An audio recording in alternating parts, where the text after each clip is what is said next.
Now, Roma Wines present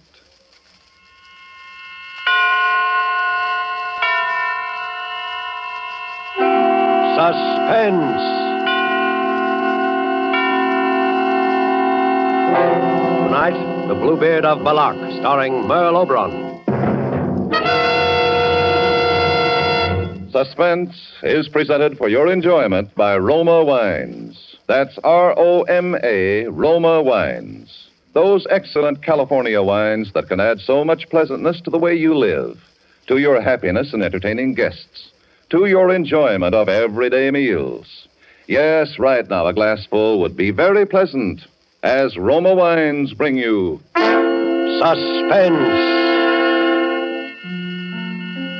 This is the man in black, here for the Roma Wine Company of Fresno, California, who tonight from Hollywood bring you a star, Miss Merle Oberon, and a suspense play inspired by an actual recent news item from occupied France.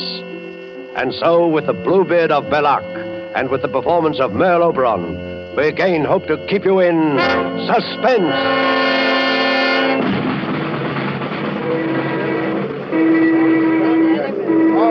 Get back. Stay back there.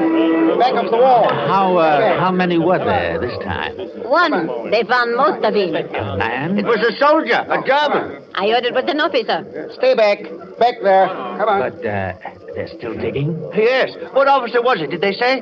They think it was Captain Müller. You know, the doctor. They think. They don't know. They're looking for his head. 1, 2, 3, 4. It's an announcement. How about this? Of course, they found the body, identified the body. Why don't they identify him? Identify him? The Bluebeard. Why they find out who he is? Listen. Achtung, Achtung! Villages of Bellac, Saint-Jean, Bralagnon, Flumet. Achtung! This morning's victim of the Bluebeard of Bellac is identified as Captain Franz Müller, medical officer attached to the staff of Colonel Strelitz. Oh, an For the officer. first time, the Bluebeard himself has been seen, and a description has been provided. He is described as being of medium. Yes. I must speak with Colonel Strelitz. Is he here? I have information. Information about what? About the Bluebeard. Is the Colonel here? He's in the staff car. Over there. Please take me to him. I must see him. And who are you? Cécile Combray. Madame Combray. I live on the road to Flomet, just outside the village. Well, all right, come along, madam. Is that the Colonel, sitting in the back of the car? Yes. Now you wait here. I'll see. Oberst Strelitz, Corporal Brecht. Corporal. Herr Oberst, das ist eine Frau von dem Dorf hier, eine Madame Combray. Sie hat angeblich Informationen über den Blaubart. Naja, wieder so ein hysterisches Frauenzimmer, Herr Oberst. Was können wir da machen, Kreuzer? Das ist eine Möglichkeit. Wo ist sie? Dort drüben, Herr Oberst.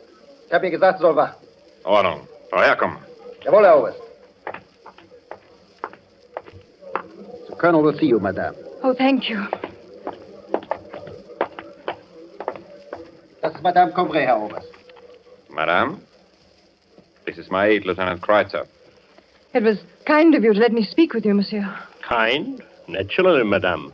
When we were told you have information about the Bluebeard. Yes, I We have. can't overlook anything. Now that he's killed one of my own officers. I know. And I am next. So? The Bluebeard is going to kill me. He's going to kill me tonight unless you help me. Unless you come home with me and stop him. This is your information? Yes, Why, every woman in Bellac believes she's next on the Bluebeard's list. but I know. Madame, the Colonel's time is valuable. We thought you had real information. You don't expect us simply because you hysterically believe that... No, please. I know Colonel Strelitz. How can you know? Because, monsieur. Because the Bluebeard is my husband. Why? Your husband... Dr. Pierre Combray. Yes. He's the man you're looking for. I've known it for a long time. He is the Bluebeard.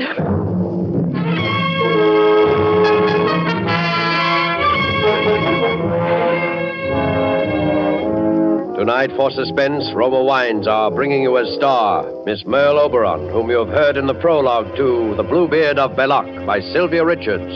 Tonight's tale of Suspense.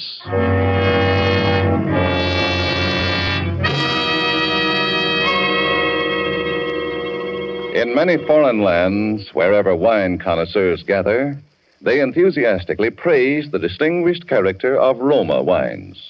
Such praise of Roma wines in foreign lands can only mean that they are truly magnificent in quality.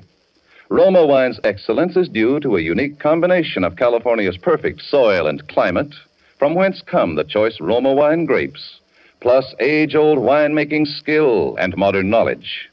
These combine to make Roma constant in quality, uniformly fine, unexcelled in value.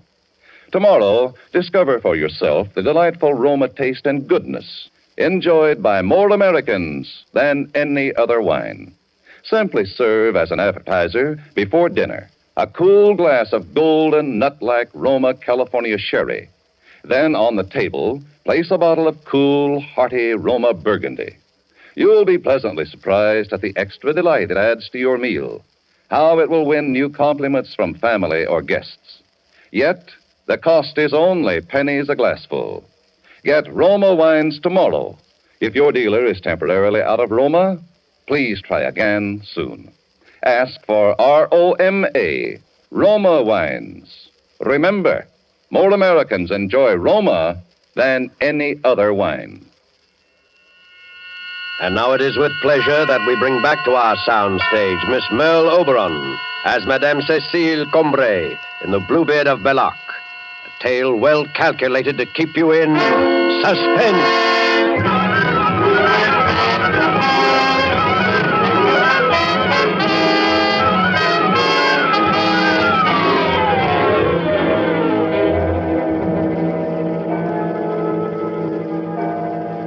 11 o'clock. He'll be here in an hour. And if you had not come here with me... You have nothing to fear, madame. The house is well guarded. But won't the guards frighten him away? The instructions are to let him through. They will come in only when we have him trapped. And we are armed. Yes, and he does not carry a gun. You know he uses a knife. Madame Combray, why didn't you come to us before if you knew your husband was the Bluebeard? First, I wasn't sure. Then, when I was sure, well, he was still my husband. Then why now?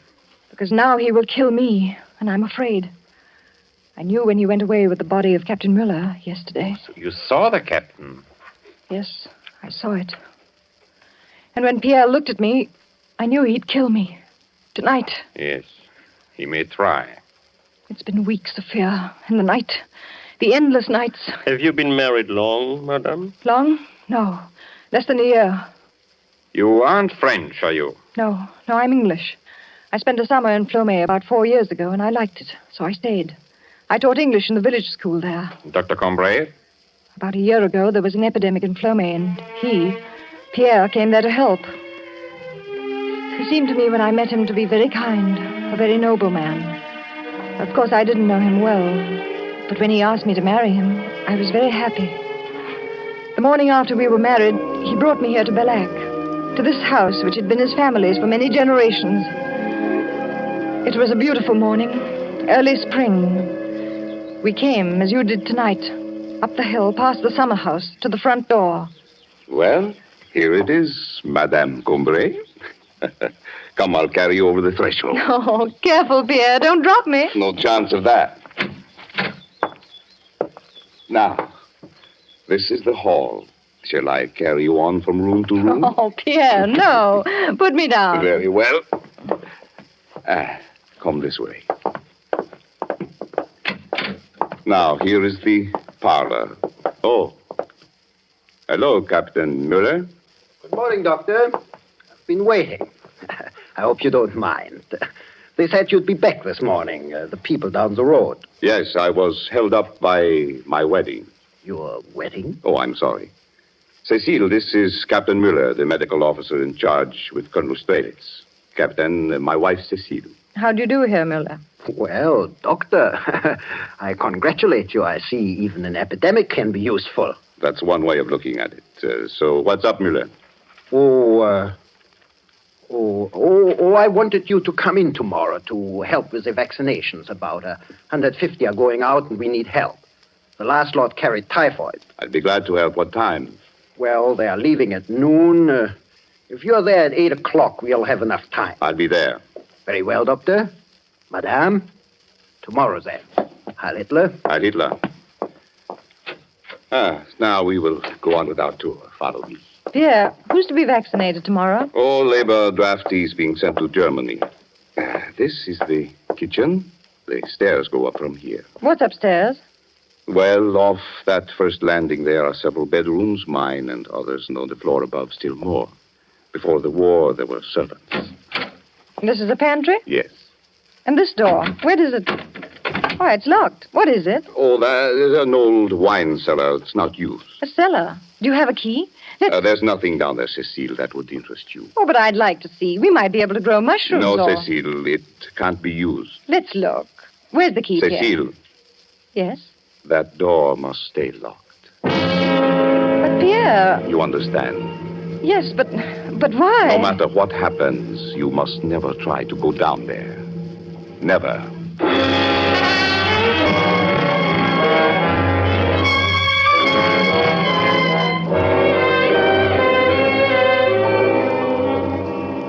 You see, monsieur, it was a small thing. Just a room I must not enter. He told me the room was used for his experiments, and I believed him. I was in love. But there were other things, and they added up to fear. Just the taste of fear.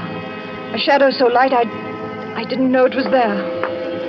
There was first of all the gossip I heard in the village when I went to market. Good morning, Madame Combray. You're late today. Pierre worked late last night. Is there any milk, Madame Bourget? I can let you have a little, a pint. Oh, if that's all. Does the doctor work often at night? Quite often in his laboratory. I could not bear a man who pottered around after dark. But it's his profession. Maybe, but I would not sleep a wink, not with this Bluebeard around. No, I like a man who is steady, so I know what he's up to. Oh, how can you bear to live in that big, depressing house? Oh, but I love it. Well, you're young. I suppose it's romantic to you. It's no place for a woman to be alone. The first Madame Combray, you know, she died there. Yes, Pierre told me. But I know he did everything he could. Oh, yes? It was very sudden. Typhoid can be very sudden. Yes, its certificate said typhoid. That's why your coffin was sealed. Oh! Hey, Jean! Jean, what is it? What is it? What's happened? Everyone's running. There's an announcement, madame. They know who one of them is. One? Of whom? There were 3 last night. One of them was a man. 3? Why, the Bluebeard, he killed 3 in one night. Cut them to bits. Oh, how terrible. All sliced up and scattered around, Madame Combray. You should have seen. Oh, no. Where were they? In the meadow north of the church. Why, that's near your house. The meadow? Yes, Madame Combray. If you had been awake, you would have heard him. You or the doctor.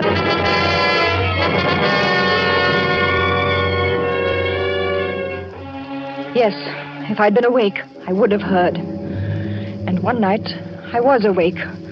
My husband and I had gone to bed early, and I slept well. I'd worked in the garden most of the afternoon. But shortly after 11, some sound woke me. It may have been only an owl's screech. I lay in the dark and listened. I didn't hear it again. Then I heard another sound. And I saw there was a little moonlight, that my husband was out of bed and that he was dressing. Pierre. Oh, did I wake you? Pierre, what is it? Nothing, Cecile. Go back to sleep. Is someone ill? Did someone come for you? I have to go out. Go back to sleep, Cecile. I won't be long. Something woke me. I heard a sound. I'm sorry. Did someone come for you? Was it Captain Muller? No. Who is it, Pierre? Who's it? No one you know. Where are you going, Pierre?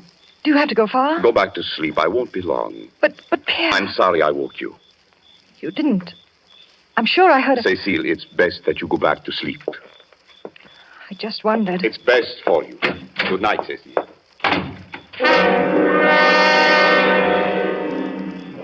He went away, Colonel Strelitz, and I lay there in my bed, rigid, listening to his steps down the dark stairs into this kitchen. I heard the front door open and close. Then he went down the gravel path in the moonlight. I waited. It seemed long, yet it was only a little time. That clock there, I could hear through the floor chime the quarter, then the half. When I heard him, it was not yet midnight, and he came slowly, climbing the hill. I slipped out of bed and went down the stairs to the landing there, from where I could watch him come into the kitchen. But when he came into the kitchen, I could not speak, for he was not alone. Over his shoulders, he carried a body. A man, I think. And he was stooped under his horrible burden. He crossed the kitchen without looking up, and did not hear what I was sure he must hear, the pounding of my heart.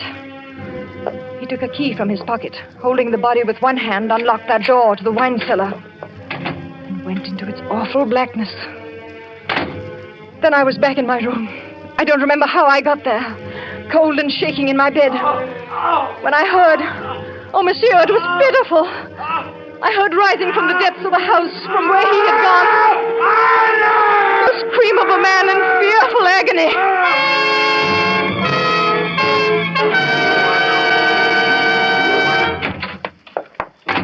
Cécile. Yes. Yes, Pierre. You are still awake. No, Pierre, I told you to go back to sleep. I was, Pierre, I did. But you are awake now. Something... I heard something. Yes, you heard? It must have been you opening the door. Oh. You came in suddenly. You must have... Yes, I think I did. Well, we'll go to sleep now. Yes, we'll go to sleep. Pierre? Yes. Was someone ill? Yes. Who was it, Pierre?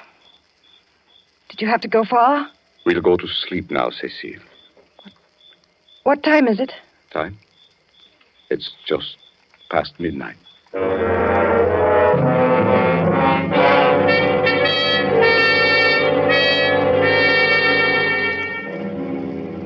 Midnight was usually the hour, his hour.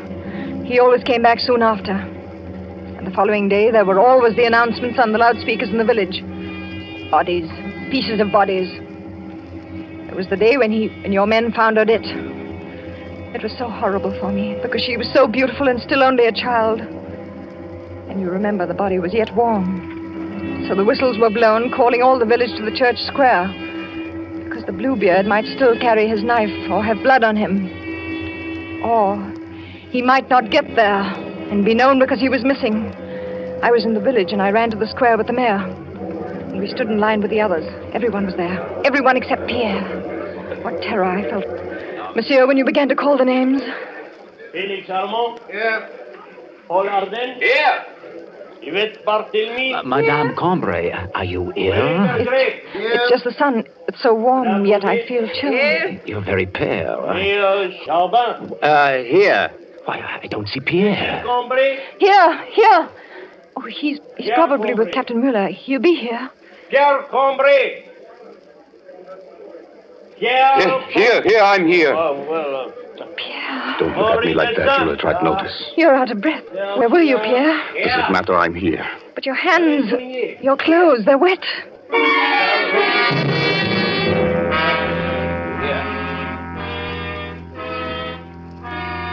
So you see, I still did not know.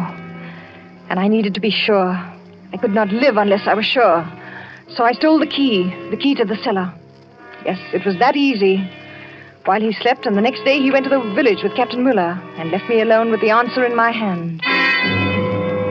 I opened the door and went down those steps, carrying a candle. We will go down there in a moment, Colonel Strelitz, to wait for him. And you will see there is a little room, bare and damp by the candle's light. I saw there was something on the table. It was his case, filled with knives, surgical instruments, not strange for a doctor. There was blood on them, fresh blood. And there was more on the table, on the floor, and much blood on a sheet which I found thrown into the corner. I found the strength to get out and to lock the door again. I put the key back that night. So again, I did not know. I did not really know until yesterday. I was sewing in the front parlor, and Pierre was walking up and down because he had an appointment with Captain Muller. The captain was late. The devil, what's keeping Mueller? Perhaps he got orders. More soldiers came into Bellac yesterday. Many more. Yes, I know, but that shouldn't keep him. There's something going on. They're getting ready for something. Yes, but why would Mueller... Do sit down, Pierre. Your walking makes me nervous. I've spoiled the steam and have to rip it out. Oh, I'm sorry. Some of the soldiers were searching houses yesterday. I don't know what they were looking for. Did they come here? Oh, no. At least not while I was here. I was in the village most of the afternoon. That's when I saw the soldiers. And there's nothing here to look for. Is there, Pierre? That's it. Of course. Why didn't I think he's down there? Pierre, where are you going? I'm going down to my cellar, Cecile. I have work. Pierre, no, not the captain. Yes, the captain and Cecile. I don't want to be disturbed.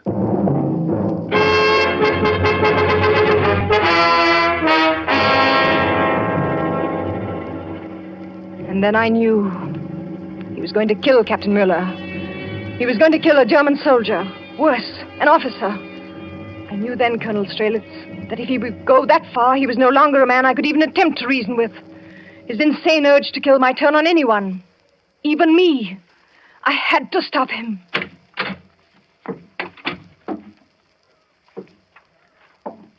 Oh! Cecile! Cecile, what are you doing? You can't come down here. You killed him. Cecile, now I'll have to. But I wasn't ready. It's not time. Captain Mueller, they'll track you down. You can't get away. Cecile, be quiet. I warned you. I told you not to. Murder. You did it. You killed him and the others. Cecile, I told you. What'll you do now? Do? What do you think I'll have to do?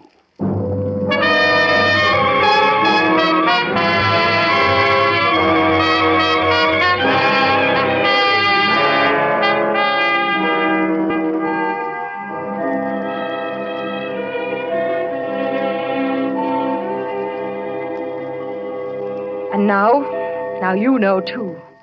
And in a few minutes he'll come, and then it'll all be over. It's almost midnight. It's a remarkable story, madame. So he made no attempt to harm you last night? No, Colonel Strelitz. It wasn't time. Not time? He kills only when he feels the need. And he'd already killed one, so the need was gone. And it was daylight. He left then? Yes. I haven't seen him since. He looked at me. It was a terrible look. And he went. And I knew by the look that I would be the next. Tonight. And Captain Mueller? He took the captain's body with him. Come, we must go down to the cellar now, before midnight. Very well. Lieutenant, will you bring the lamp? Yes, I'll bring it. You see, it's unlocked, as he left it. Close the door behind you, Colonel. Very well.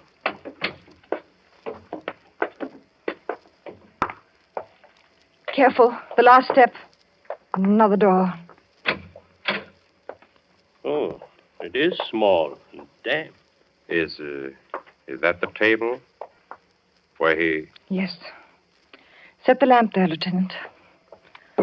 You can see the stairs. They're quite dry by now. I see. And on the floor. Sit down, monsieur. There, where you can watch the door. I will stand here at the back if you don't mind. You're right. It's safest for you. Listen. I heard the clock strike. And, yes, listen. It's a door. Have you your guns? Quiet.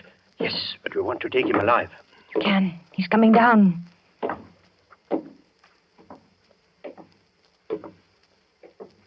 Cecile, are you there? Put your hands up, Dr. Hombre. Ah, visitors. Well done, Cecile. Scarcely visitors, Doctor.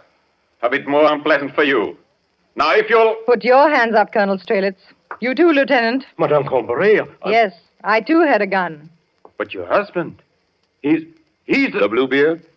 I'll take your gun, Colonel, and yours. Mm-hmm. No, Colonel, I am no Bluebeard, as you knew very well. It was clever of you to plant the mutilated bodies of your victims to drive me into the open. To create this legend of a Bluebeard to make the people of Bellac suspect all men who work at night, as I do. To make the village distrust me, their leader. But Madame Combray... You saw Captain Müller, saw his body. The captain? Yes. Pierre killed Captain Mueller. He was his one victim, because the captain was suspicious and pried a little too far into this room. Pierre had to kill him because he saw our radio station behind that wall. Open it, Pierre, and let the colonel see. You see? The wall opens easily, and behind it is the nerve center for Bellac, for our underground army. Army? Sneaks and cowards who set their women to lying. I lied? What else? You said that he carried in a body, that there was a scream in the night, that there was a body. All true, Colonel. Yes, I carried home a man wounded by your soldiers, and I removed the bullet without anesthesia, for we French have no such luxuries. So the blood of that patriot is mixed on the table with that of the late Captain Mueller. Don't you know it's hopeless for you? Hopeless? Colonel, surely you know that our armies are in France, Americans, English, and our underground army, which surrounds you. But this house is surrounded by my men. It was, you mean, Colonel. Are you still there, Mr. Porter? Porter? Yeah, what do you say, Doc? Everything quiet? Quiet as a tomb, Doc. How are things down there? Who's that? We have what you call a couple of rats, Mr. Porter. Then we are finished. Okay. That is Mr. Porter. As you heard, he is an American. An American? Here? He is commanding a large number of parachutists who just an hour ago dropped into our meadow. Oh. And who a few minutes ago very quietly killed the guards you mentioned. Killed? My God. Yes, and since you were here in the cellar, unfortunately, you could not hear. But now, Pierre, you have your work to finish. Your work? I have orders from my army to kill you and the lieutenant, to secure this advance for our allies. So with Cecile's help, I set this little trap. Oh, listen to me. You won't. Cecile, do you want to share the honor? No, please. Please. For Please. France? No. Yes. No, I won't. No, It is no.